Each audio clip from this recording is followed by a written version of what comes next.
దేవునికి మహిమ కలుగును గాక. దేవుడు గుంకులంలో దేవుడు మరి మనతో మాట్లాడడానికి వచ్చున్నారు కాబట్టి దేవుని ఆరాధిద్దాము, మహిమపరుచుకుందాము. దేవుడు మరి ఏం మాట్లాడుతున్నారంటే, మిమ్మును పిలిచిన వాడు నమ్మదగిన వాడు గనుక అని చెప్తున్నారు. అలాగూ చేద్దాం. ఎలా చేద్దామంటే మరి దేవుని రాజ్యానికి సిద్ధపడదాం. తండ్రి చిత్తాన్ని మరి పిలుపు దర్శనం ప్రకారము దేవుడికి తండ్రి చిత్తం మరి నెరవేరిస్తేనే దేవుని రాజ్యానికి వెళ్తామని చెప్తున్నారు. కాబట్టి దేవునికి సొంతం అవుదాము. ఆయనతో మనం మిళితం అయిపోయినప్పుడే మరి దేవుడు ఎప్పుడు ఆయన రాకడ సూచనలు అవన్నీ కూడా మనకు అర్థమవుతాయి. జ్ఞానేంద్రియాలు తెరవబడాలంటే ప్రతి ఒక్కరూ వాక్యం నేర్చుకోవాలి, వాక్యం అనే దేవుడిని నమ్మాలి. మరి అనేకమైన విషయాలు దేవుడు ఇక్కడ గ్రంథాల్లో రాసి ఉంచారు కదా, 2000 సంవత్సరాల క్రితము రాశారు. ఆ విషయాలు మనం తెలుసుకోవడానికి ప్రతి ఒక్కరు ఆత్మతోనూ సత్యంతోనూ ఆరాధిద్దాము.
జీవితం పరముగా శాశ్వతం యేసుతో జీవితం పరముగా శాశ్వతం సొంతమైపోవాలి నా యేసుతో మిళితమైపోవాలి నా ప్రియునితో సొంతమైపోవాలి నా యేసుతో మిళితమైపోవాలి నా ప్రియునితో సొంతమై మిళితమై యేసుతో ఏకమై సొంతమై మిళితమై యేసుతో ఏకమై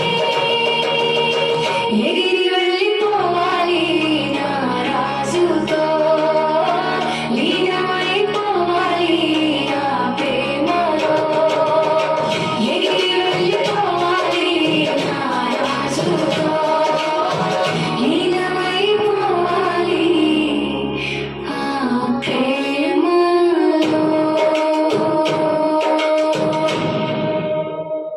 దేవునికి మహిమ కలుగును గాక. ఆమేన్. మొదటి దశలోనికే పత్రిక చూడండి. మొదటి దశలోనికే పత్రిక 5వ అధ్యాయము. మిమ్మును పిలిచిన వాడు నమ్మకమైన వాడు. ఎక్కడికి పిలుస్తున్నాడు? ఆయనలో లీనమైపోవడానికి, ఆయనలో ఎగిరి వెళ్ళిపోవడానికి. ఎంతమందికి ఇష్టము? నా రాజుతో లీనమైపోవాలి. ఆ ప్రేమలో ఈ లోకానుసారమైన ప్రేమ గుండెని పిండేస్తుంది, మరణానికి నడిపించేస్తుంది. ఆ శరీరానుసారమైన ప్రేమ. కానీ మన కోసం ప్రాణం పెట్టిన దేవునికి ధర్మం, న్యాయం ఏంటంటే ఆయనతో ఉండాలి, ఆయనతో యుగగాలు జీవించాలి, ఆయనకి ఇష్టమైనవి మనము చేయాలని దేవుడు ఆశపడుతున్నాడు. దేవుని బిడ్డ, దేవునికి మహిమ కలుగును గాక. ఆమేన్. ఎందుకంటే చాలా భయంకరమైన దినాల్లో ఉన్నాం మనము. మరి యుద్ధాలు జరుగుతున్నాయి కదా. యుద్ధాలు ఆగిపోతాయి అని అనుకుంటున్నారు, శాంతి సమాధానం వచ్చేస్తుంది అనుకుంటున్నారు. కానీ యుద్ధాలు మరి ఆగట్లే. మళ్ళీ ఫిలిప్పీన్స్లోనే పెద్ద భూకంపాలు జరుగుతున్నాయి. మరి అనేక మంది చోట భూకంపాలు జరుగుతున్నాయి. ఆఫ్రికా ఖండంలో అయితే ఎబోలు వైరస్ వచ్చేసింది. మరి అలాగే మరి ఒక చోట హుండా వైరస్ అనేది, ఇలాంటి వైరస్లు బయలుదేరి ఉన్నాయి. కరోనా మనం చూసాం కదా. అప్పుడు ఆ కరోనాకి అయితే ఇక్కడ థర్మామీటర్ పెట్టి, ఇక్కడ థర్మామీటర్ పెట్టి అలా చూశారు. అంటే మరి ప్రకటన 13వ అధ్యాయంలో మరి ఈ విషయాల కోసం ఉన్నది. ఇప్పుడు ఇందాక యుద్ధాలు, భూకంపాలు, మరి ఈ వైరస్ల కోసం ఇవన్నీ కూడా తెగుళ్ళు వస్తాయని, ఇవన్నీ వాక్యానికి విరుద్ధంగా నడుస్తున్నప్పుడు ఇవి వస్తాయని ఉంది. తెగుళ్ళు వస్తాయి. మరి మా జీవగ్రంథంలో పేరు ఉండదనే ప్రకటన 22వ అధ్యాయం 18-19 వచనాల్లో ఉంది. ఎందుకంటే అవి జరుగుతున్నాయి. ఇప్పుడు దేవుడు లేడని చాలా మంది అంటారు. కొంతమంది పరలోక రాజ్యం లేదంటారు. చనిపోతే అప్పుడు చూసుకుందాంలే అంటారు. అలాంటి వాళ్ళ కోసం దేవుడు ప్రకటన గ్రంథం రాశారు. అలాంటి వాళ్ళందరూ కూడా ఇవి నెరవేరుతున్నాయా లేదా అని తెలుసుకుంటే అప్పుడు నిజమైన దేవుడు ఎవరో తెలుస్తుంది. దేవునికి మహిమ కలుగును గాక. గ్రంథాల్లో 2000 సంవత్సరాల క్రితమే దేవుడు అన్నీ కూడా రాసి పెట్టాడు. అందుకనే ప్రకటన గ్రంథంలో ఒకసారి చూడండి. ప్రకటన గ్రంథం చూద్దాము. 1వ అధ్యాయము 1వ వచనంలో చాలా మంది ప్రకటన గ్రంథం అంటే ఇష్టం ఉండదు, అర్థం కాదు. ఎందుకంటే దేవుని ఆత్మ లేనివాడు నావాడు కాదంటున్నాడు కదా. నావాడు కాని వాడికి ఎలాగ అర్థమవుతుంది? దేవుని వాడు ఎవరైతే వాళ్ళకి అర్థమవుతుంది, వాళ్ళు ఇష్టపడతారు. ఎందుకంటే ఆయన వచ్చేస్తున్నాడు కదా. పెళ్లి కుమార్తెనే సంఘం సిద్ధపడి ఉంటే ఆయనతో మరి జీవితాంతం కూడా దేవునితో ఉండడానికి దేవుడు ఇష్టపడుతున్నాడు. మనం జీవితాంతం మనతో ఉండడం, మనం ఏంటంటే భూ సంబంధమైన వెతుక్కొని ఆ చెంత పట్టుకుంటుంది, సైతాన్ని చెంత. మన సంతోషం ఉండదు. అలా సంతోషంగా ఉండమంటున్నారు. మిమ్మల్ని పిలిచిన వాడు నమ్మదగిన వాడు గనుక అలాగే చేద్దాం. దేవుడు ఏం చెప్తున్నారో చెయ్యాలి. గ్రంథంలో దేవుడు 2000 సంవత్సరాల క్రితం ఏంటి చెప్పారో అవి జరిగిపోతున్నాయి. ఇప్పుడు దేవుని బిడ్డలారా, శాంతి ఒప్పందం జరుగుతుంది అనుకున్నారు, కానీ అవి ఆ ఒప్పందం దేనికోసము? ఈ పెట్రోలు ఇవన్నీ కూడా, గ్యాస్ ఇవన్నీ, ఆయిల్ విషయంలో ఇవన్నీ కూడా సాల్వ్ చేద్దామనేది. కరువు వచ్చేస్తుంది. ఎల్నీనో అని అంటే వాతావరణంలో మార్పులు. వర్షం పడలేని టైంలో వర్షాలు పడుతుంటాయి, ఎండ లేని టైంలో ఎండ పడుతుంది. సమయానికి అనుకూలంగా పడక మరి రైతులు కరెక్ట్గా మరి విత్తనాలన్నీ వేసినా సరే అవి ఫలించక కరువు రావడానికి సిద్ధంగా ఉన్న మా టైముల్లో మనం ఏంటంటే అవి రాకడ సూచనలు అవన్నీ కూడా బైబిల్లో ఉన్నాయి. అవన్నీ గ్రంథంలో రాసి ఉన్నాయి. కాబట్టి మనము అవి వస్తున్నాయంటే ఆయన వస్తున్నాడని మనం సిద్ధపడాలి. సిద్ధపడడానికి ఇక్కడ ప్రకటన గ్రంథంలో రాబోయే సంగతులన్నిటి గురించి కూడా దేవుడు రాసి ఉంచారు. దేవుని బిడ్డ ఒకసారి చూడండి, ప్రకటన గ్రంథం 1వ వచనంలో తన దాసులకు కనపరచుటకు దేవుడు ఆయనకు అనుగ్రహించిన ప్రత్యక్షత. ఎవరైతే పిలుపుకు లోబడి ఆయన దాసులుగా ఉంటారో ఆ దాసులు కూడా స్నేహితులుగా నాకు ఇక మీదటి దాసులు కాదు, నా స్నేహితులు అంటున్నాడు. మరి జలగుడ్ల అటువంటి వాక్యం దేవుడు మాట్లాడారు. ప్రాణప్రియుడు ఆయన తప్ప ఎవరు కూడా మనల్ని రక్షించలేరు. ఈ భూలోకంలో ఉన్నా పరలోకం వెళ్ళాలన్నా ఆయన మాట వింటేనే ఆయన దాసులు గట కనపరచుటకు దేవుడు ఆయనకు అనుగ్రహించిన ప్రత్యక్షత. ఈ సంగతులు త్వరలో సంభవింపనై ఉన్నాయి. 2000 సంవత్సరాల క్రితం మరి యోహాను గారికి దేవుడు ప్రత్యక్షంగా దర్శనం ద్వారా చూపించి వ్రాయించారు. అవి జరగకపోతే దేవుడు నమ్మకలేదు. దేవుడు లేడు, నాకేంటి అవుతున్నాడు, నా దేవుడు ఏంటి, ఎందుకు నాకున్నాడు, నా పరిస్థితి ఏంటి అని మరి సైతం వల్ల ఉండరాళ్ళు. దేవుని చేతులు ఉంటారు. ఆయన కోసం ఎగిరి వెళ్ళిపోవడానికి, ఆ రారాజుతోటి యుగగాలు ఉండడానికి ఇష్టపడతారు అనమాట. ఇంకేమీ ఆలోచించరు. దేవుని కోసం బ్రతికినప్పుడు ఆయన చూసుకుంటాడు అన్ని. ఆ విశ్వాసం ఉన్నప్పుడు ఈ సంగతులు త్వరలో సంభవింపనే ఉన్నవి. ఆయన తన దూత ద్వారా వర్తమానం పంపి తన దాసుడైన యోహానుకు వాటిని సూచించాడు. అతడు దేవుని వాక్యమును గురించి, యేసుక్రీస్తు సాక్ష్యమును గురించి తాను చూచిన మట్టుకు సాక్ష్యం ఇచ్చాడు.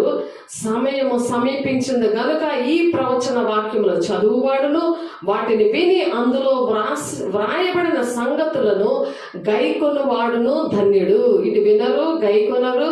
మరి ఆ ధన్యత ఎలాగొస్తుంది? దేవుడు మన కోసం ప్రాణం పెట్టినప్పుడు మనం ఏం చేయాలి? దేవుని మాట వినాలి కదా.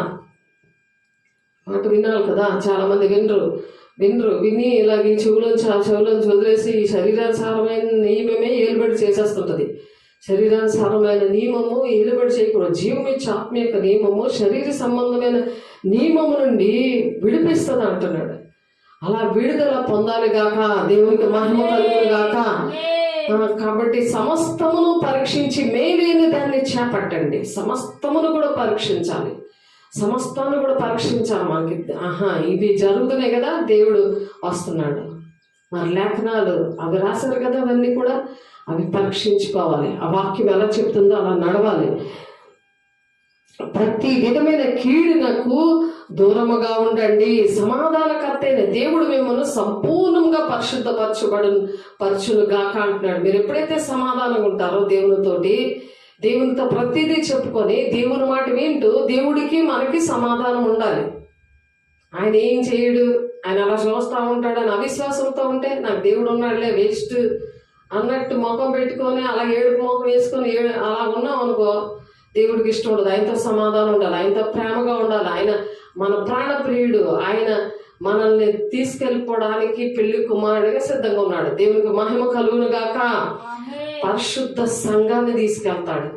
అందుకని హృదయం, ఆత్మ అన్ని కూడా పరిశుద్ధంగా ఉండాలంటే వాక్యం ఉండాలి. పరిశుద్ధాత్మ దేవుని పొందుకొని ఆయన ఏం చెప్తున్నారు ఆయన చేయాలి. ఆయన పిలిచిన వాడు నమ్మదగిన వాడు గనుక అలాగూ చేయను.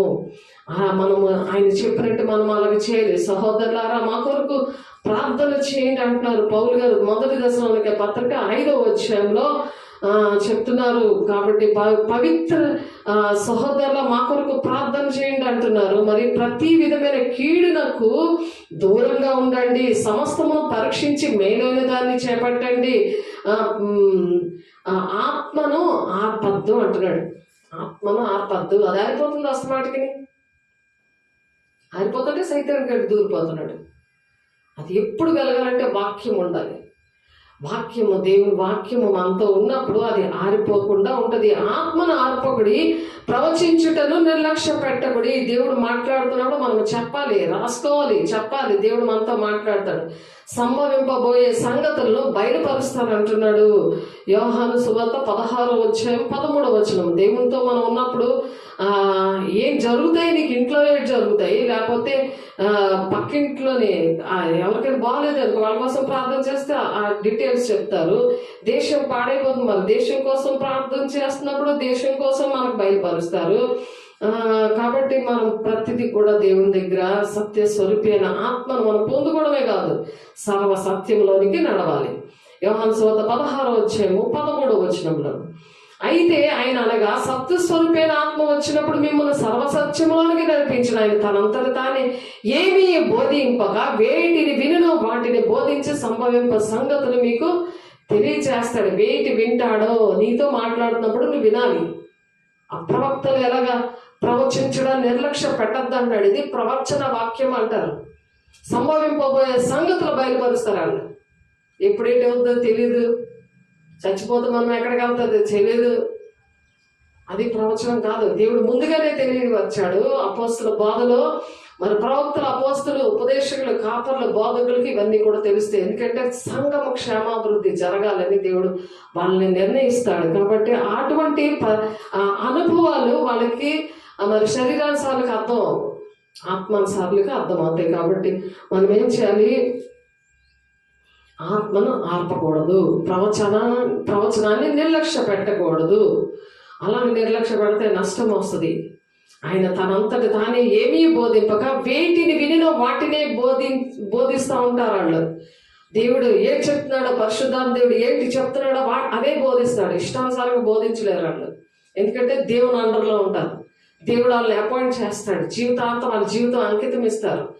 ఎందుకు? ఆయన ప్రాణం పెట్టాడు. అదే ధన్యత, అది న్యాయమే అనమాట. అది మనం పాడుకుందాం. వేటిని వినినో వాటిని బోధించి సంభవింపబోయే సంగతులు మీకు తెలియజేయను. ఆయన నా వాటిలోనివి తీసుకొని మీకు తెలియజేయను కనుక నన్ను మహిమపరచును. తండ్రికి కలిగి ఉన్నవన్నీ నావి, అందుచేత ఆయన నా వాటిలోనివి తీసుకొని మీకు తెలియజేయను అని చెప్పి తిని కొంచెము కాలమైన తర్వాత మీరు నన్ను ఇక్కడ చూడరు, మరి కొంచెం కాలమునకు నన్ను చూచెదరు అని చెప్తున్నాడు. ఎందుకంటే మొదటి రాకడలో ఆయన ఇవన్నీ కూడా చెప్పుకొని వచ్చారు. కొంచెం కాలం అయిపోయింది. 70 వారాల్లో 69 వారాలు అయిపోయింది. ఇంకొక వారమే ఉంది. ఆ వారము ఒక దినము 1000 దినాల కన్నా శ్రేష్టమైన దినాల్లో ఉన్న మంచి దినాల్లో. కాబట్టి సంభవింపబోయే సంగతులు మనం తెలుసుకోవాలా వద్దా? తెలిస్తే మంచిదే, తెలియపోతే మంచిదా? చెప్పండి. తెలిస్తే మంచిది. అప్పుడు మనం సరి చేసుకుంటాం, దేవుణ్ణి పట్టుకొని ఉంటాం. దేవుడే నాకు, ఆయన ఉంటే నాకు చాలు, ఇంక నాకే కొదువా ఉండదు అని ఆయన ఆశ్రయించిన జనులు ధన్యులు, వారికి ఏమీ కొదువు లేదని ఉంది వాక్యం. కాబట్టి వాళ్ళకి ఏం కొదువు ఉండదు. సమస్తమును పరీక్షించి మేలైందని అందుకే మనము చేపట్టాలి. ప్రతి విషయమునందును కృతాస్తుతులు చెల్లిస్తుంటాను. ఈలాగు చేయటి యేసుక్రీస్తునందు మీ విషయంలో దేవుని చిత్తము. ఏడుపు మొక్కలు వేసుకోకూడదు మనం ఎప్పుడు. ప్రతి దానికి దేవానికి వందనాలయ్యా, కృతజ్ఞతాస్తుతులు చెల్లించుకోవాలి. ఎప్పుడు ఆయన స్థుతులు చెల్లిస్తున్నప్పుడు కృతజ్ఞత పూర్వకంగా మీ విన్నపాలు దేవునికి తెలియచేయండి, దేవునితో చెప్పుకోవాలి. ఆయన భర్త ఉన్నాడు కదా, పెళ్లి కుమార్తె సంఘాన్ని తీసుకెళ్ళడానికి వస్తున్నాడు కదా. ఆయనతో అంత మనం మిళితమైపోతే, ఆయనతో అలాగే ఏకమైపోతే అప్పుడు తీసుకెళ్తాడు. అప్పుడు మనతో మాట్లాడుతుంటాడు. సంభవింపబోయే సంగతులన్నీ దేవుడు అట్టి కృపలు మనందరికీ దయచేయను గాక. ఎడతెక్క ప్రార్థన చేయమంటున్నాడు ఆయన. మళ్ళీ ఎల్లప్పుడూ సంతోషంగా ఉండండి అంటున్నాడు. చూడండి 16వ వచనం, మొదటి దశలోనికే పత్రిక 5వ వచనం 16వ వచనం, ఎల్లప్పుడూ సంతోషంగా ఉండండి. అంటే దేవుడు కలిగిన పిల్లలు సంతోషంగా ఉంటారు, అవిశ్వాసంగా ఉండరు. ఆయన కోసం, ఆయనతో బ్రతుకుతున్నప్పుడు, ఆయన మనతో ఉన్నప్పుడు మనం సంతోషం లేకుండా ఉండం కదా. ఏడు మొక్కలతో మనం ఉండలేం కదా. అనేక మందికి చెప్పేవారం కదా. దేవుడు అందుకే అపాయింట్ చేశాడు. దేవుడు ఎవడను కీడుకు ప్రతి కీడు ఎవరికినే చేయకుండా చూచుకొనుడి, మీరు ఒకని ఎడల ఒకడును మనుషులందరి ఎడలను ఎల్లప్పుడూ మేలైన దాన్ని అనుసరించి నడుచుకోనండి అంటున్నారు. దేవుని పిల్లలు ఎప్పుడూ ఎవరికి మేలు చేద్దామా అని చూస్తారు. సహోదరులారా, మేము మీకు బోధించినది ఏమనగా అక్రమంగా నడుచుకున్న వారికి బుద్ధి చెప్పండి, ధైర్యం చెడిన వారికి ధైర్యపరచండి, బలహీనులకు ఊతనివ్వండి, అందరి ఎడల దీర్ఘశాంతము గలవారై ఉండండి. దీర్ఘశాంతం ఉంటుంది వాళ్ళలో. ఆత్మీయ ఫలాల్లో అదొక ఫలం. ఆత్మీయ ఫలములో 9 తొనలోనే అందులో ఒక తొన అనమాట, దీర్ఘశాంతము. వాళ్ళకి ఎన్ని శ్రమలు వచ్చినా శాంతిగా ఉంటారు, దీర్ఘశాంతిగా. ఎందుకంటే ఆయనతో ఉన్నాం కదా, ఆయన చేతిలో ఉన్నాం కదా, ఆయన పోలి నడుస్తున్నాం కదా, అపోస్తుల బోధలో దేవుడు పెంచుతున్నాడు కదా, ఆయన నాతో మాట్లాడుతున్నాడు కదా, సంభవింపబోయే సంగతులన్నీ మాట్లాడుతుంటే ఇంక ధైర్యంగా ఉంటుంది కదా, ఆయన కోసం మనం ఎదురు చూస్తామా లేదా? వారి పనిని బట్టి వారిని ప్రేమతో మిక్కిలి ఘనంగా ఎంచుకోవాలని వేడుకొనిచున్నా, మరి ఒకరితోనొకరు సమాధానంగా ఉండండి. ఒకరితో ఒకరు సమాధానంగా ఉండాలి, ప్రేమ ఉండాలి. ఇదిగో నువ్వు ఇలా చేస్తే ఇలాగ వెళ్తావు, మరి ఏం చేస్తావు, మాట విను అని అంత సమాధానంగా ఉండి వాళ్ళకి చెప్పాలి. మనం నేర్చుకోవాలి. మనమే ఏడుస్తూ ఉంటే ఇంకా అలాగే చెప్తున్నాం. మనలోనే దీర్ఘశాంతం లేకుండా ఇష్టం వచ్చినట్టు ప్రవర్తిస్తుంటే సాతానులాగా మనం ఏం చెప్తాం? మనతో దేవుడు ఎలాగుంటాడు? ఇంకా దైవం గుండెలు పిండుతా ఉంటుంది. దాన్ని మరీ చంకలు గొద్దుకొని హబక్కు 2వ అధ్యాయంలో హబక్కు గ్రంథంలో ఉంటుంది. అది ఏంటంటే చూద్దాం ఒకసారి. హబక్కు గ్రంథంలోని హబక్కుకు 1వ అధ్యాయంలో ఉంటుంది. తీయండి, చూడండి, రాసుకోండి, గుర్తు పెట్టుకోండి బాగా. ఎందుకంటే వాడు ఎప్పుడు కేవలం వేద్దామా దేవుని పిల్లలకి అని వాడు వలేస్తాడంట. వలేసి గంతులేస్తాడట, ధూపం వేస్తాడట. వలకి ధూపం వేస్తుంటారు కదా, బాగా మంచి బేరాలు రావాలని. అలాగే వాడికి ఏంటి బేరం? నరకం తీసుకెళ్ళి బేరం అనమాట. అది మనం దేవుని రాజ్యం తీసుకెళ్దాం అనుకుంటే వాడు అలా చేస్తుంటాడు. వాడు గాలము వేసి మానవులందరినీ గుచ్చి లాగి ఉన్నాడు, ఉరులు ఒగ్గి చిక్కించుకొనుచున్నాడు. వాడు తన వలలో వారిని కూర్చుకొని సంతోషపడి గొంతులు వేస్తున్నాడట. నువ్వు ఏడుస్తుంటే గొంతులు వేస్తుంటాడు. అబ్బా భలే దొరికిపోయిందిలే, ఎన్ని రోజులుండో మరి గుచ్చుతున్నాను కానీ పడట్లే అనుకుని ఈ రోజు బలిగి వేసలే వల్లని అని వాడు తన వలలో వారిని కూర్చుకొని సంతోషపడి గొంతులు వేయుచున్నాడు. కావున వల వలన మంచి భాగమును పుష్టినిచ్చి భోజనము తన కలుగుచున్నవని వాడు తన వలకు బలులు నర్పిస్తున్నాడట. ధూపమేసి తన ఉరులకు ధూపము వేయుచున్నాడు. వాడు ఎల్లప్పుడూ తన వలలో నుండి దిమ్మరించుండవలెనగా ఎప్పటికీ మానకుండా వాడు జనములను హతము చేయుచుండవలెన. ఆ జనాలు ఏంటి దిమ్మరిస్తున్నాడు అన్నమాట. వలలో ఎంత మందిని అలా పట్టేసి ఆడు దిమ్మరిస్తున్నాడు వలలో నుంచి కుప్పలుగా నరకానికి తీసుకెళ్ళడానికి. మనం ఎంత జాగ్రత్తగా ఉండాలి. ఆత్మను ఆర్పకడి, ప్రవచనాలను నిర్లక్ష్య పెట్టకడి. ప్రవచనం అంటే ఏంటి? రాబోయే సంగతులు దేవుని పిల్లలకి బయలుపరుస్తారు. ఎవరైతే దేవుని మాట వింటారో, వాక్యానుసారంగా నడుస్తారో అటువంటి బిడ్డలకి దేవుడు అలాంటి సహాయము చేస్తాడనమాట. ప్రకటన గ్రంథంలో 404 వచనాలు ఉన్నాయి. 2000 సంవత్సరాలు క్రితం ఆయన రాశారు. ఇక దేవుడు లేడన్న వాళ్ళ కోసము చాలా మంది దేవుణ్ణి ఆరాధించే దేవుణ్ణి ఆరాధిస్తున్నాము, ఆయనకి ఎన్నో ఇస్తున్నాము, కానీ ఆయన ఏం మాట్లాడు, ఏమి చేయడు, ఆయన మాకేమి చూడలేదు, మాకేటి జవాబులు రావు ప్రార్థనకి, ఇలాగ అనుకున్న వాళ్ళ కోసము ఈ ప్రకటన గ్రంథం రాశారు. సంభవింపబోయే సంగతులు ఆయన చెప్తున్నాడు కదా, ఎవరెవరు వెళ్తారో అన్ని చెప్పిస్తున్నాడు కదా, సేవకులతోటి దేవుని పిల్లలతో చెప్పిస్తున్నాడు కదా, అవి ప్రూఫ్ చేస్తాడు. అది ప్రవచనాలు, ఆ ప్రవచన గ్రంథాలు అవన్నీ కూడా నిరూపిస్తాయి అన్నమాట. అన్ని కూడా ఇవి జరుగుతుంటే మన ఆరాధిస్తున్న దేవుడు నిజమైన దేవుడు అని ప్రతి ఒక్కరికి అర్థమవుతుంది. అప్పుడు మామూలు చెప్తాము, కానీ అవి క్రియల రూపంలో వచ్చేస్తున్నాయి. జరాస్ట్రిజము, మరి యోధా మతము, ఇస్లాం మతము, మరి క్రిస్టియన్స్ ఏంటి, మరి బౌద్ధులు ఏంటి, వీళ్ళందరూ కూడా కొన్ని గ్రంథాలు ఉంటాయి. ఆ గ్రంథాల్లో కొన్ని విషయాలు ఉన్నాయి, సగం విషయాలు ఉన్నాయి. కానీ ఏవి నెరవేర్చబడుతున్నాయి అది మనం గమనించాలి. అది దాన్ని మనం ఇక్కడ చెప్పారు కదా మీరు,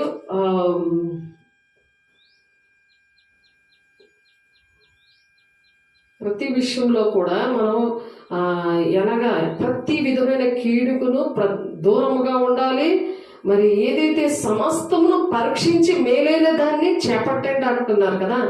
ఏది పడితే అది మనం ఇప్పుడు ఈ అంచు దినాల్లో నమ్మేస్తా కాదు, ఏది పడుతుంది నమ్మేసేది కాదు. ఇప్పుడు దేవుడు 2000 సంవత్సరాల క్రితము దేవుని బిడ్డల ద్వారా ప్రవచనంతో దేవుడు చెప్పిన మాటలు దేవుడిని చూసి రాశారనమాట. దేవుడు చెప్తుంటే చూసి రాశారు ఆ విషయాలు. అందుకని యెషయా గ్రంథము 8వ అధ్యాయం 19వ వచనంలో మాంత్రికుడికి తెలిసాయి కొన్ని విషయాలకు తెలిసాయి. ఎందుకంటే అది కూడా అవేంటంటే మరి వాక్యంలో ఉన్నవి చేస్తున్నారు. అది వాక్యంలో ఉంది. చూడండి, ఒక మాంత్రికుడు చెప్తున్నాడు ఈ విషయాలు. యెషయా గ్రంథము 8వ అధ్యాయము 19వ వచనము. యెషయా గ్రంథం 8వ అధ్యాయము 19వ వచనము మీకోసం చదువుతున్నాను. చూడండి, 8వ అధ్యాయము 19వ వచనం. వారు మిమ్మల్ని చూచి కర్ణపిశాచి గల వారి యొద్దకును కిచకిచలాడు గొడుగు మంత్రజ్ఞుల యొద్దకును వెళ్ళి విచారించుడని చెప్పునప్పుడు జనులు తమ దేవుని యొద్దనే విచారింపవద్దా? ఇవన్నీ చాలా విషయాలు, జోషాలు ఇవన్నీ చెప్పించుకుంటారు కదా. మాంత్రికుడి దగ్గరికి వెళ్ళి ఇవి చెప్పించుకుంటున్నారు. అది బైబిల్లో ఉన్నది. ఒక అతను చెప్తున్నాడు, ఒక మాంత్రికుడు చెప్పాడు బయట, అదేమో బైబిల్లో ఉంది. చూడండి ఎంత విచిత్రమో. దేవుడు యొద్దనే విచారించవద్దా? సజీవుల పక్షంగా చచ్చిన వారి యొద్దకు వెళ్ళదగునా? ఆ మాంత్రికుడు కల్లో కనబడి ఇలాగా ఒక సవాన్ని ఇలాగ భుజం మీద వేసుకొని వాడు చెప్తున్నాడు. వాడు మంత్రజ్ఞుల యొద్దకు వెళ్ళి విచారిస్తున్నారు కదా, వాళ్ళ కోసం చెప్తున్నాడు. చూడండి, ధర్మశాస్త్రం ప్రమాణ వాక్యమును విచారించుడి, ఈ వాక్య ప్రకారము వారు బోధించని ఎడల వారికి అరుణోదయము కలగదు అంటున్నాడు. అరుణోదయము, వెలుగు కలగదు వాళ్ళకి. అలా బోధించకపోతే, ఆ వాక్య ప్రకారము వారు బోధించని ఎడల వారికి అరుణోదయము కలగదు. ధర్మశాస్త్రం ప్రమాణ వాక్యమును విచారించండి. దుష్టుడిని వెంబడిస్తున్నారు. ఏం జరుగుతుంది ఏంటని సంభవింపబోయే సంగతులన్నీ చెప్తున్నాడు. వాడు కూడా చెప్తున్నాడు ఇలాగా. వాడు కళ్ళలో కనబడతాడు, ఇలాగ సవాళ్ళు ఇలా భుజం మీద వేసుకొని వాడు కనబడి చెప్తాడు. అంటే కిచకిచలు ఆడడం అంటే అది మాట్లాడుకుంటాడు అన్నమాట. దాంతోటి అలా మాట్లాడుతుంటే అది చెప్తుంటది. ఆ మంత్రజ్ఞుల యొద్దకు వెళ్ళి విచారిస్తున్నారంట. విచారించడని చెప్పునప్పుడు జనులు తమ దేవుని యొద్దనే విచారింపవద్దా? అక్కడ వెళ్ళి మాట్లాడుతున్నారు కదా, దేవుని దగ్గర విచారించారు కదా. సంభవింపబోయే సంగతులు ఆయన కదా మరి ప్రకటన గ్రంథంలో రాశాడు ఆయన. కానీ ప్రజలు ఎలా ఉన్నారో ఒకసారి ఆలోచించండి. అందుకని ఈ గ్రంథాలన్నిట్లో కూడా ఏంటి రాశారో అవన్నీ కూడా చాలా మట్టుకు కొన్ని విషయాలు ఉన్నాయి, కొన్ని విషయాలు లేవు. ఎలా జరుగుతున్నాయి అది కంపల్సరిగా అది ఇలా జరిగింది, ఇలాగ ఈ గ్రంథంలో ఇది జరిగిందంటే ఆహా ఈయన నిజమైన దేవుడు, ఈయనే వస్తున్నాడని తెలుస్తుంది. దేవునికి మహిమ కలుగును గాక. దేవుని బిడ్డలు దేవుడు రుజుపరుచుకుంటారన్నమాట. ప్రాణం పెట్టాడు కదా ఆయన దేవుని ప్రజల కోసము. అందుకని ముందుగానే రాసి పెట్టున్నారు ఇవన్నీ కూడా. అవి జరుగుతున్నాయి, అది మనం ఫాలో అవ్వాలి. సర్వలోకానికి కూడా ఈ ప్రకటన గ్రంథం 13వ అధ్యాయంలో ఎందుకు ఇవన్నీ కూడా తెలియాలి అంటే, మనకి ఎందుకు ఇవన్నీ తెలియాలి, సంభవింపబోయే సంగతులన్నీ మనకి ఎందుకు తెలియాలి అంటే, ప్రకటన గ్రంథంలో 12వ అధ్యాయము 9వ వచనం ఉంది. 12వ అధ్యాయము 9వ వచనంలో కాగా సర్వలోకమును మోసపుచ్చుచు, ఇప్పుడు మోసపుచ్చుతుంది కదా. 8వ అధ్యాయం 19వ వచనంలో మోసపుచ్చుస్తుంది. అసలు దేవుని రాజ్యం కోసం చెప్పలేదు, సాతాను చెప్పలేదు. సంభవింపబోయే సంగతులు ఏమీ చెప్పలేదు. కానీ అక్కడికి ఎందుకు వెళ్తున్నారు అనేసి ఆ కర్ణ పిశాచి విషయంలో మాట్లాడుతున్నారు. రేపేం జరుగుతుందో ఎవ్వరికీ తెలియదు, దేవుడికి ఒక్కడికే తెలుసు. దేవునికి మహిమ కలుగును గాక. ఆయన రాబోతున్నాడు, అక్కడ సూచనలు ఏంటంటే శిష్యులు అడిగినప్పుడు మొత్తం 24-25 అధ్యాయుల్లోనే చెప్పాడు. అవి జరుగుతున్నాయి చూడండి మీరు. మరి ఇక్కడ కాగా సర్వలోకమును మోసపుచ్చుచు అపవాదనియు సాతాననియు పేరుగల ఆది సర్పమైన మహాఘట సర్పము పడద్రోయబడెను. అది భూమి మీద పడద్రోయబడెను, దాని దూతలు దానితో కూడా పడద్రోయబడి. మరి ఒక గొప్ప స్వరం పరలోకమందు ఎలాగ చెప్పుట వింటిని, రాత్రింబవళ్ళు మన దేవుని ఎదుట మన సహోదరుల మీద నేరము మోపువాడైన అపవాది పడద్రోయబడి ఉన్నాడు గనుక ఇప్పుడు రక్షణయు శక్తియు రాజ్యమును మన దేవుని వాయను, ఇప్పుడు అధికారము క్రీస్తుదాయను. దేవుడు దాన్ని తల చెదగొట్టేశాడు, కానీ తోక ఆడిస్తుంది. మానవులకి పాపక్షమాపణ ఆయన రక్తం ద్వారా, పరిశుద్ధ రక్తం ద్వారానే పాపక్షమాపణ. ఎందుకంటే ఆయన పరిశుద్ధుడు, పరిశుద్ధంగా జన్మించాడు. ఆ పరిశుద్ధ రక్తం ద్వారా మనకు పాపక్షమాపణ వచ్చింది, మనకు విడుదల వచ్చింది. కృప ద్వారా మనమేమి మంచోళం కాదు, ప్రతి ఒక్కరు పాపం వల్ల జన్మించారు. అందుకని మరి మనం ఆలోచించాలి ప్రతి విషయాలు కూడానే.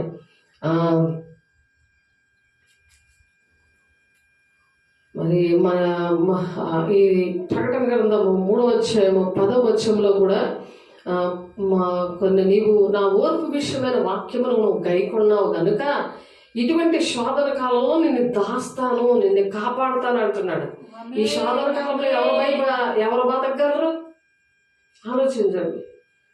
ఆ విషయాలు నా ఆత్మీయబిడ్డ ఎస్తేరుతో మాట్లాడారు. హైదరాబాద్ లో ఉంది మహిమ, మౌనికకి మహిమ అని పేరు పెట్టారు దేవుడు. ఆ మహిమ పరిచర్యకి మరి ఆ దర్శనాలు, ప్రవక్తలకి ఇవన్నీ తెలుస్తాయి. కళలు, దర్శనాలు ఇవన్నీ అపోస్తుల పరిచర్యలో ఉంటాయి. ఆమెకు చెప్పారు అలాంటి తుఫాన్లు ఎలాగ వస్తాయి ఇవన్నీ కూడా. అందులో మా చర్చి చక్కగా ఉన్నట్టు చక్కగా అన్ని కొట్టిపోతున్నాయి. కానీ glory gospel church organization church మాత్రం అది కథల గుండాలో ఉందని, అక్కడ ఆ దేవుడు పిల్లలు కూడా అక్కడ ఉన్నారని వీళ్ళిద్దరికి చూపించారు. మెసేజ్ చెప్పాను వాళ్ళకి, దేవుడు ఆ నైట్ టైమ్ వాళ్ళకి కనబడ్డారు అని నాకు చెప్పారు నా ఆత్మీయ పిల్లలు. దేవునికి మహిమ కలుగును గాక. ఎందుకంటే వాక్యంని ఓర్పుతో అంగీకరించాలి. వాక్యం ఒక్కటి చెప్తుంటే నువ్వు ఇష్టం వచ్చేట్టు తిరిగావనుకో అది నిన్ను దేవుడు దాయడు. దేవుని దగ్గర అడిగి మనం తెలుసుకోవాలి ప్రతి విషయాలు. ఏ డౌట్స్ అని ఉంటే రాజకీయ వ్యవస్థ, మరి నాయకులు మరి ఎలా ఉంటారో కూడా మరి గ్రంథంలో ఉంది. రాబోయే దినాల్లో మరి అలాగే ఏ ఆర్టిఫిషియల్ ఇంటెలిజెన్స్ ఇప్పుడు చాలా హెల్ప్ఫుల్గా ఉంది. హెల్ప్ఫుల్గా ఏది అడిగినా టకేనా చెప్తుంది, ఏది తెలిసినా చెప్తుంది. ఇప్పుడు ఫ్రెండ్లీగా ఉంది, కానీ తర్వాత సెకండ్ స్టెప్ ఏంటంటే మరి నువ్వు ఇది చేయకపోతే నేను చంపుతానా అంటది. నువ్వు ఇది చెయ్యాలా, అది చెప్పినట్టు వినాలా, అలా ఉంటుంది అనమాట. అది కూడా వాక్యంలో ఉంది, ప్రకటన గ్రంథంలో ఉంది ఆ మాట. చూడండి 13వ అధ్యాయంలో, ప్రకటన గ్రంథం 13వ అధ్యాయంలో ప్రతిదీ సంభవింపవే, ప్రతిదీ కూడా రాసి పెట్టారు. మరి దేవుని యొక్క శిష్యుడు యోహాను గారి ద్వారా, దర్శనాల ద్వారా ఈ ప్రకటన గ్రంథాన్ని సంభవింపబోయే సంగతుల్ని మరి ఇది చదవరు, చాలా మంది చదవనివ్వడు దుష్టుడు. మళ్ళీ వాళ్ళకి అర్థమవనివ్వకుండా చేస్తూ ఉంటాడు. 16-14 వచనాలు చూద్దాం. 16-14 వచనాలు చూద్దాం. కత్తి దెబ్బ తినియు బ్రతికిన ఈ క్రూర మృగమును ప్రతిమను చేయవలని అది భూనివాసులను చెప్పుచు ఆ మృగము ఎదుట చీయుటకు తనకియ్యబడిన సూచనల వలన భూనివాసులను మోసపరుచుచున్నది. కత్తి దెబ్బ అంటే ఇప్పుడు అది సగము చచ్చింది. ఏసే ప్రాణం పెట్టారు కదా, ఆయన జయం ఇచ్చాడు కదా సాతాను మీద. అది అలాగా తిని బ్రతికే ఉంది, దాన్ని తోకాడేస్తుంది. ఈ క్రూర మృగమునకు ప్రతిమను చేయవలని అది భూనివాసులతో చెప్తుంది. దానికి ఒక ప్రతిమ చేయమని చెప్తుంది. చెప్పి ఆ మృగం ఎదుటకు తనకీయబడిన సూచనల వలన భూనివాసులు మోసపరుస్తుంది. ఇది ఈ మృగం మరి ఆ మృగం యొక్క ప్రతిమ మాట్లాడినట్లును ఆ మృగం యొక్క ప్రతిమకు నమస్కారం చేయని వారిని హతము చేయనట్లను ఆ మృగం యొక్క ప్రతిమకు ప్రాణమిచ్చుటకే దానికి అధికారం ఇవ్వబడెను. మరి అక్కడ చైనాలోని మనిషి మనకన్నా అందంగా ఈ ప్రతిమని తయారు చేసి అది ఏంటంటే మాట్లాడుతూ ఉంది మనకంటే చక్కగా అన్ని పనులు చేసి పెడతారు. అలాంటివి కొనేసుకుంటున్నారు, ఇంట్లో అంతా కూడా చక్క పెట్టేస్తుంది, పెళ్లి చేసుకుంటున్నారు. భార్యలాగా ఉంటే ఇంకా చక్కగా ఉంటుంది, అన్ని మాటలు చెప్తుంది, అన్ని కూడా చేస్తుంది. దానికి అలాంటి పరిస్థితులు ఉంటాయని అది మాట్లాడతాడని ఇక్కడ ఉంది చూసారా. కాక కొద్దివారు గొప్పవారు కానీ, ధనవంతులు కానీ, దరిద్రులు కానీ, స్వతంత్రులు కానీ, దాసులు కానీ అందరూ తమ కుడి చేతి మీద అయినను తమ నొసటి అందైనను ముద్ర వేయించుకున్నట్లును ఆ ముద్ర అనగా ఆ మృగము పేరైనను దాని పేరుడి సంఖ్యను గలవారు తప్ప క్రయ విక్రమలు చేయుటకు మరి ఎవరికి అధికారం లేకుండా అది వారిని బలవంతము చేయించున్నది. నెక్స్ట్ స్టెప్, థర్డ్ స్టెప్ ఏంటంటే బలవంతం చేస్తాయి. నువ్వు ఇది చేస్తావా లేకపోతే చంపమంటావా అంటది. ముందుగానే రాశారు ఆర్టిఫిషియల్ ఇంటెలిజెన్స్ కోసం అని మనం ఏది అడిగితే చెప్తుంది అంటారు కదా. దాంతో ఇప్పుడు నుండే ఫ్రెండ్షిప్ చేస్తున్నారు, అది ఏటో తెలీదు.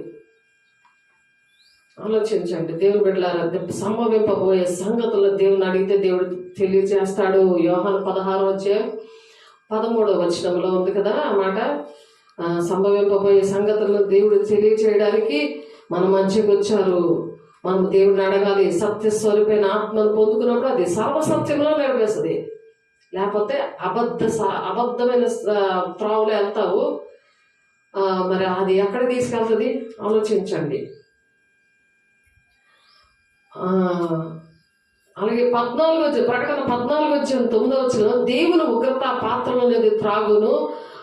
మరి అక్కడ సాతాను అధికారంతోనంట ఆ దేవుణ్ణి చాలా మంది దూషిస్తూ ఉంటారు, ఎందుకు ఎలా జరిగింది అని చెప్పి. ఈ విషయాలు తెలియలేని వాళ్ళు మరి నేను చూడగా ఇదిగో గొర్రెపిల్ల సియోను పర్వతం మీద నిలబడి ఉండేను.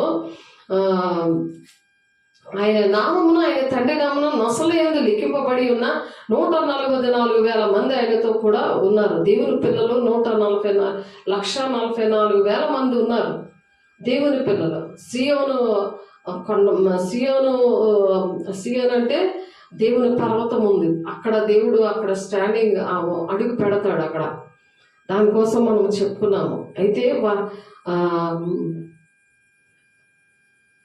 9వ చూడండి. 9వ మరియు వేరొక దూత అనగా 3వ దూత వారి వెంబడి వచ్చి గొప్ప స్వరంతో ఇలాగ చెప్పును, ఆ క్రూర మృగమునకు గాని దాని ప్రతిమకు గాని ఎవడైనా నమస్కారం చేసి తన నొసటి అందేమి చేతి మీద గాని ఆ ముద్ర వేయించుకొని ఎడల ఏమీ కలపకుండా దేవుని ఉగ్రత పాత్రలో పోయబడిన దేవుని కోపమును మధ్యమున వాడు త్రాగును.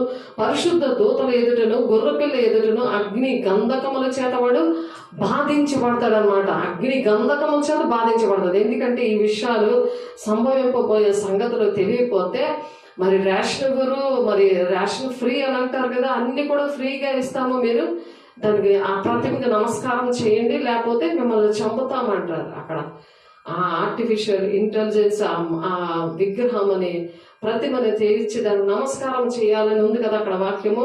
అలా ఉన్నప్పుడు తన నొసటమందేమి చేతి మీదనేమి ఆ ముద్దను వేయించి కొనని ఎడల ఏమీ కలపబడకుండా దేవుని ఉగ్రత పాత్రలో పోయబడి దేవుని కోపమును మధ్యమని వాడు త్రాగును. దేవునికి చాలా కోపం వస్తుంది. దేవుని విషయాలను నువ్వు నేర్చుకోకుండా, అది సాతానని నువ్వు తెలుసుకోకుండా, అది చెప్పినట్టు విని నువ్వు చేసినందుకు దేవుని యొక్క కోపం నీ మీద రగిలిపోతూ ఉంటుంది. మరి అది ఇక్కడ రాస్తున్నారు. గొర్రె పిల్ల ఎదుటను అగ్ని గంధకముల చేత వాడు బాధించబడును, వారి బాధ సంబంధమైన పొగ యుగములు లేచును. ఆ క్రూర మృగమును కానీ దాని ప్రతిమకు కానీ నమస్కారం చేయువారును దాని పేరుకు గల ముద్ద ఎవడైనాను వేయించుకొని ఎడల వాడు రాత్రి బొగుళ్ళు నెమ్మది లేని వారై ఉందరు. దేవుని ఆజ్ఞలు యేసును గూర్చిన విశ్వాసము గైకొనుచున్న పరిశుద్ధుల ఓర్పు ఇందులో కనబడను. ఇందులో ఓర్చుకుంటున్నప్పుడు ఎత్తబడే సంఘంలో ఉండకపోతే విడవబడిన సంఘంలో ఉన్న వాళ్ళు ఇంకా ఓర్చుకుంటుంటారు అన్నమాట. ఇవన్నీ వింటారు కానీ రాలేకపోతారు పాపం. రోజు కూడా దేవుని శక్తిని పొందుకోలేరు, వాక్యం వినరు. మరి పరిశుద్ధాన్ని పొందుకున్న దానితో దేవుని వాక్య ప్రకారం నడవరు, ఉండిపోతారు. అప్పుడు ఏం చేస్తారు? ఇంకా ఓర్చుకుంటారనమాట. దేవుని ఆజ్ఞలను మళ్ళీ చదువుతున్నాను వినండి. దేవుని ఆజ్ఞలను యేసును కూర్చున్న విశ్వాసము గైకొనుచున్న పరిశుద్ధుల ఓర్పు ఇందులో కనబడను. పరిశుద్ధులే కానీ బుద్ధి లేని కన్నికల్లా ఉండిపోతారు. 5 వెళ్తారు, 5 ఉండిపోతారు. మేము వెళ్ళిపోతాం లేదని భ్రమలో ఉంటారు.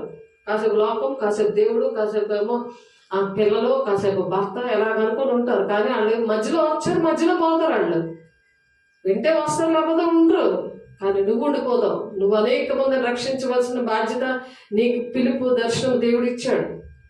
నమ్మకంగా ఉండాలి. బలా నమ్మకమైన మంచి దాసుడా, దాసురాల అన్నప్పుడు నీ మీద ఇష్టపడి వాళ్ళని రక్షిస్తాడు. నిన్ను ఇష్టపడతాడు. అప్పుడు నువ్వు నమ్మకంగా ఉంటే నిన్ను ఇష్టపడి ఆ జీతము దేవుడు వాళ్ళకిస్తాడు, ఆ అభిషేకం వాళ్ళకిస్తాడు, అలాగ ఆశీర్వదిస్తాడని మరి మత్తయి 6:33 ఉంది. మొదట నీతిని, రాజ్యాన్ని మీరు వెతకండి, మీ పరలోకం తెలుసు, మీకు ఏది కావాలంటున్నాడు. దేని గురించి మీరు చింతపడద్దు, సమస్తము మీకు ఆయన సమకూడి చేస్తానంటున్నాడు. దేవుని బిడ్డ, దేవుని మహిమ కలుగును గాక. అట్టి కృప దేవుడు మరి అందరికీ కూడా దయచేయును గాక. కాబట్టి మరియు నేను చూడగా ఇదిగో తెల్లని మేఘం కనబడను, మనిషి కుమారుడు పోని ఒకడు ఆ మేఘం మీద ఆశ్రయుడై ఉండను. ఆయన శిరస్సు మీద సువర్ణ కిరీటమును, చేతిలో వాడిగల కొడవలి ఉండెను. అప్పుడు మరి ఒక దూత దేవాలయంలో నుండి వెడలి వచ్చి, భూమి పైరు పండి ఉన్నది, కోతకాలము వచ్చి ఉన్నది, ఆ కొడవలి పెట్టి కోయమని గొప్ప స్వరముతో ఆ మేఘముల మీద ఆశ్రయుడైన వాడితో చెప్పాను. మేఘముల మీద ఆశ్రయుడై ఉన్నవాడు తన కొడవలి భూమి మీద వేయగా భూమి పైరు కోయబడిందంట. పూయమా అంటే దేవుని పిల్లలందరూ కూడా దేవుని రాజ్యానికి రావడానికి ఆ కోత పండింది కాబట్టి, వాళ్ళ ఫలవంతంగా ఉన్నారు కాబట్టి, వాళ్ళ దేవుని రాజ్యానికి వెళ్ళడానికి మరి ఆ దూతల్ని పంపించాడు. ఇంకొక దూత పరలోకమందున్న ఆలయంలో నుండి వెడలి వచ్చాను. ఇతని ఎద్దుకు వాడిగల కొడవలి ఉండను. మరి ఒక దూత బలిపీఠం నుండి వెడలి వచ్చాను. అతడు అగ్ని మీద అధికారం నొందినవాడు. ఇతడు వాడైన కొడవలి వానిని గొప్ప స్వరముతో పిలిచి, భూమి మీద ఉన్న ద్రాక్ష పండ్లు పరిపక్వమైనవి, వాడి అయిన నీ కొడవలి పెట్టి దాన్ని గెలలు కోయమని చెప్తున్నాడు. మనం అలా ఫలవంతంగా ఉన్నప్పుడు అవన్నీ కూడా కోసి దేవుని రాజ్యంలో మనము ఉండడానికి, మనకు ఫలవంతంగా మనల్ని దేవుడు ఉంచడానికి ఇష్టపడుతున్నాడు.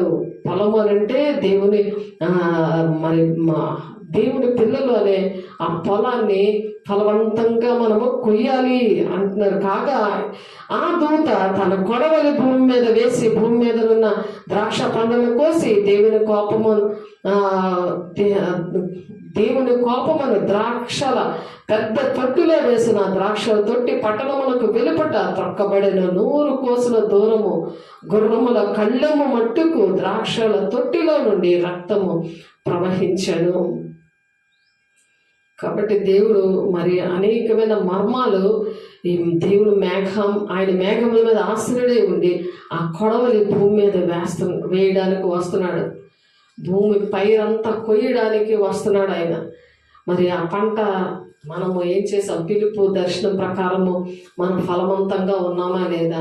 ఎంత పంటని ఆయనకి ఇవ్వాలని అనుకుంటున్నాము, ఎంతమంది బిడ్డల్ని రక్షించాలని అనుకుంటున్నాము, అది బాగా జ్ఞాపకం చేసుకోవాలి. మరి ఎలాగొస్తుందంటే అక్కడ మరి మొదటి దశలోనికే పత్రిక 5వ అధ్యాయంలో ఉంటుంది. 3 నుంచి 24 వచనాల్లో ఉంది ఆ మాట. చూడండి, మొదటి దశలోనికే పత్రిక ఎంత జాగ్రత్తగా ఉండాలి ప్రతి విషయంలో అనేది మనకి తెలియాలి. అంటే మొదటి దశలోనికే పత్రిక 3వ అధ్యాయంలో లోకులు నెమ్మదిగా ఉన్నది, భయమేమీ లేదని చెప్పుకొనుచుండగా గర్భిణీ స్త్రీకి ప్రసవ వేదన వచ్చినట్లు వారికి అకస్మాత్తుగా నాశనము తటస్థించును గనుక వారెంత మాత్రము కూడా తప్పించుకొనలేరు. అన్నీ తెలుసుకుని నాకు అన్నీ వచ్చు కదా, నేను ఎలాగే వెళ్ళిపోతాను కదా, దేవుని రాజ్యానికి వెళ్తాను, దేవుడిని నమ్ముకున్నాను కదా అని కాదు. దేవుడు ఇచ్చిన పని అనేది మనం చేయాలి. సహోదరులారా, ఆ దినము దొంగ వలె మీ మీదకి వచ్చుటకు మీరు చీకట్లో ఉన్న వారు కారు, మీరందరూ వెలుగు సంబంధులు, పగటి సంబంధులు అయి ఉన్నారు. మనము రాత్రి వారము కాము, చీకటి వారము కాము. అందుకని దేవుని పొలంలో పని చేయడానికి దేవుడు మనల్ని ఏర్పాటు చేసుకున్నారు. కావున ఇతరుల వేళ నిద్రపోక మెలకుకోండి, మత్తులు కాక ఇందుము. నిద్రపోవారు రాత్రి వేళ నిద్రపోదురు, మత్తుగా ఉండేవారు రాత్రి వేళ మత్తుగా ఉందరు. మనం పగటి వారమై ఉన్నాం గనుక మత్తులమే ఉండగా విశ్వాస ప్రేమలను అనే కవచము, రక్షణ నిరీక్షణ శిరస్నానము ధరించుకుందాము. రక్షణ శిరస్నానము, రక్షణ శిరస్నానం అంటే హెల్మెట్. రక్షణ అనే శిరస్నానము పెట్టుకోవాలి. మరి భక్తులుగా ఉండకూడదు, విశ్వాసం ఉండాలి, ప్రేమ ఉండాలి. అటువంటి కవచం అనేది దేవుడు ధరించుకోమంటున్నారు. అట్టి కృప దేవుడు మనందరికీ ఇచ్చునుగాక. ఎందుకనగా మన ప్రభు అయిన యేసుక్రీస్తు ద్వారా రక్షణ పొందుడికే దేవుడు మనల్ని పిలిచను కానీ ఉగ్రత పాలు అవడానికి మనల్ని పిలవలేదు, నియమించలేదు. మనకి రక్షణ పాలు అవ్వాలని మనల్ని పిలుచుకున్నాడు దేవుని బిడ్డ. ఆ పిలుపుకు మనం లోబడాలి. మనం మేలుకొని ఉన్నను, నిద్రపోవచ్చున్నను, తనతో కూడా జీవించు నిమిత్తము ఆయన మన కొరకు మృతి పొందును. నిద్రపోతున్నా మేలుకున్నా సరే దేవుడు మన కోసం ప్రాణం పెట్టాడు, ఆయన మృతి పొందాడు. కాబట్టి మనము ఎలాగుండాలి? కాబట్టి మీరిప్పుడు చేయుచున్నట్టుగానే ఒకరినొకరు ఆదరించి ఒకరినొకరు క్షేమాభివృద్ధి కలుగ చేయడి. ఒకరికొకరు అలాగా క్షేమము, వాళ్ళ పక్క వాళ్ళకి క్షేమం ఉండాలి. నేను ఇటువంటివన్నీ భరించాను, నెక్స్ట్ వాళ్ళకి అటువంటి శోధన రాబోతుంది కాబట్టి వాళ్ళకి వెళ్ళి చెప్తాను అనడానికే మనకు శోధన కూడా తీసుకెళ్తూ ఉంటాడు ప్రాక్టికల్గా. వారి పనిని బట్టి వారిని ప్రేమతో మిక్కిలి ఘనంగా ఎంచవలను వేడుకొనిచున్నా. మరి ఒకరితోనొకరు సమాధానంగా ఉండండి. సహోదరులారా, మేము మీకు బోధించున్నది ఏమనగా అక్రమంగా నడుచుకున్న వానికంటే మనం బుద్ధి చెప్పాలి, ధైర్యం చెల్లిన వారికి ధైర్యం చెప్పాలి. అదే చెప్తున్నారు. ప్రతి విషయమందును కృతాస్తుతులు చెల్లించాలి. ప్రతి విధమైన కీడు నుండి మనము తప్పించుకునేటట్టు ఉండాలి. మనం ప్రభువైన యేసుక్రీస్తు కృప మీకు తోడై ఉండనుగాక అంటున్నాడు. ప్రతిదీ కూడా అప్పుడు ఇటువంటి పనులు చేసినప్పుడు ప్రభు మనకు ఆ విధంగా తోడుగా ఉంటాడంట.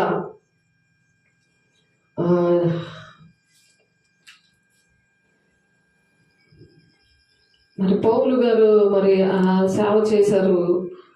అపోస్తలుల కార్యం 12:25 కొంతమందిని దేవుడు మారు పేరు గల యోహాను వెంట పెట్టుకొని మరి మార్కు మరి పరిచర్య, మరి మార్కు అను మారు పేరు గల యోహాను వెంట పెట్టుకొని మరి బర్నబా, మరి పౌలు గారు మరి తన వీళ్ళందరూ కూడా ఏంటంటే దేవుని యొక్క పిలుపుకి స్టెప్ బై స్టెప్ అలాగ వచ్చారు. ఏదైతే వాళ్ళు అంతికలో ఉన్న సంఘంలో బర్నబా మరి సిమియోను వీళ్ళు ఏంటంటే ప్రవక్తలు అనమాట. వీళ్ళు మరి అలాగా బోధకులుగా ఉన్నారు. అనేక మందికి ఇటువంటి విషయాలు సువార్త ద్వారా చెప్తా వచ్చారు. అది అపోస్తలులు 14:14 ఉంది, అపోస్తలులు 13:1 ఉంది. మీరు క్లియర్గా చక్కగా చదువుకోండి. చక్కగా మరి మన చేతికి మనకి ఏదైతే వస్తుందో అది చేయమంటున్నాడు దేవుడు. ఏం బలవంతం ఉండదు. నాకు రాదు కదా అని వదిలేసేది కాదు. దేవుని యొక్క పరిచర్య, దేవుని యొక్క పిలుపు అనేది ఒక్కొక్కరి పట్ల ఒక్కొక్క తండ్రి చిత్తం ఉంటుంది. అది నీకు దేవుడు ఏది చేయమంటున్నారో, ఏది నీ వల్ల అవుతుందో అది చేయమంటున్నారు. ప్రసంగి 9:10 చేటుకు నీ చేతికి వచ్చిన ఏ పనినైనాను నీ శక్తి లోపం లేకుండా చేయు అని చెప్తున్నారు. నీ బలము నీ శక్తితో అలాగ చేయి, సంతోషంగా ఉండమని అలా చేయమని చెప్తున్నారు. దాన్ని మనం ఏం చేయాలంటే దేశం అంతటా కూడా ఈ విషయాలన్నీ కూడా మనం చెప్పగలిగిన వారిగా ఉండాలి. ప్రతి ఒక్కరికి కూడా అది చెప్పగలిగే వారిగా మనం ఉండాలి. మనం బ్రతుకున్నప్పుడే ఏదో ఒక పని అనేది చేయాలి. పాతాళ లోకంలోకి వెళ్ళినప్పుడు అక్కడ ఏ జ్ఞానము మనది, ఏ పని ఉండదు. అక్కడ ఏ జ్ఞానం మనం ఉపయోగించలేము అని చెప్తుంది వాక్యము. అందుకని మరి సువార్తికి రేటి మరి ఇక్కడ అపోస్తలులు 7:20 అక్కడ ఏ పని అయితే మరి యోహాన్ అక్కడ దేవుని మూలంగా అక్కడ పుట్టిన పరిస్థితులు అక్కడ ఉన్నాయి. ప్రవక్తలు మోషే అక్కడ ఎలా పుట్టాడు, దివ్య సుందరుడే. అలాగా మనం కూడా మనల్ని కూడా దేవుడు అలాగే పుట్టించాడు. కాబట్టి మన ఆత్మీయ పుట్టినరోజులు మనము చేసుకోవాలి. అలాగా మరి ప్రసంగి 9:10 కూడా మరి చెప్తున్నారు కదా, పాతాళ లోకములోనంట పిలుపును మరి మన పిలుపును విశాలపరచమని చెప్తున్నారు. మరి యోదయ సమరయ దేశంలో అంతగా కూడా మనం ఆ విధంగా మన పిలుపుకి తగినట్లుగా మనము జీవించాలి. అక్కడ చెప్తున్నారు, నీ చేతికి వచ్చిన ఏ పని అయినా సరే మరి నిశక్తి లోపం లేకుండా మనం ఆ విధంగా చేయాలని దేవుడు ఆశపడుతున్నారు.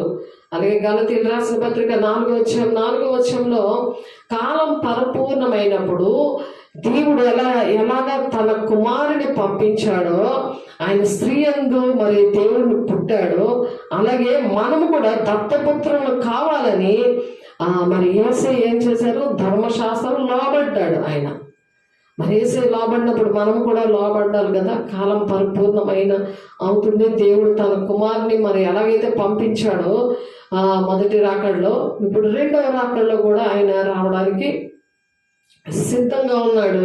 కాబట్టి ప్రభువునందు నీకు అప్పగించబడిన పరిచర్య నెరవేర్చుకోవడానికి మనం చాలా జాగ్రత్తగా ఉండాలి. అలా జాగ్రత్తగా ఉండాలని దేవుడు కోరుకుంటున్నాడు. అట్టి కృపను దేవుడు మనకు అనుగ్రహించును గాక. కొలస్సీయులు 4:17 మరి చెప్తున్నారు, ఆ మాటలు రాసి పెట్టారు. అందుకని మరి క్రీస్తు మిమ్మల్ని ప్రేమించి మరి పరిమళ వాసనగా ఉండడానికి మన కొరకు తను తాను దేవునికి అర్పణగాను బలిగాను అర్పించుకున్నాడు. అర్పణగాను కాబట్టి అందుకనే ధన్యులు మనకి ఏంటంటే ఆయనతో ఉండడం ధన్యత్వం అనమాట. అది న్యాయం అనమాట. ఎందుకు అలాగా ఎవరు కూడా అర్పించుకోలేదు కదా, దేవునికి అర్పణగాను బలిగా అర్పించుకున్నాడు ఆయన. మనం కూడా అలాగా అర్పణగా బలిగా ఉండాలని ఆశపడుతున్నాడు. దేవుడికి మహిమ కలుగును గాక. దేవుడు మరి ఈ మాటలు దీవించును గాక. ప్రార్థన చేసుకుందాము. పరిశుద్ధుడా, ప్రేమ గల దేవ, అభిషక్తుడా, నా తండ్రి అయ్యా, నా తండ్రి నాయన అయ్యా, మేము అర్పణగా బలిగా ఆయా అర్పించుకోవడానికి ప్రభా ప్రతి ఆటంకాలను తొలగించండి అయ్యా.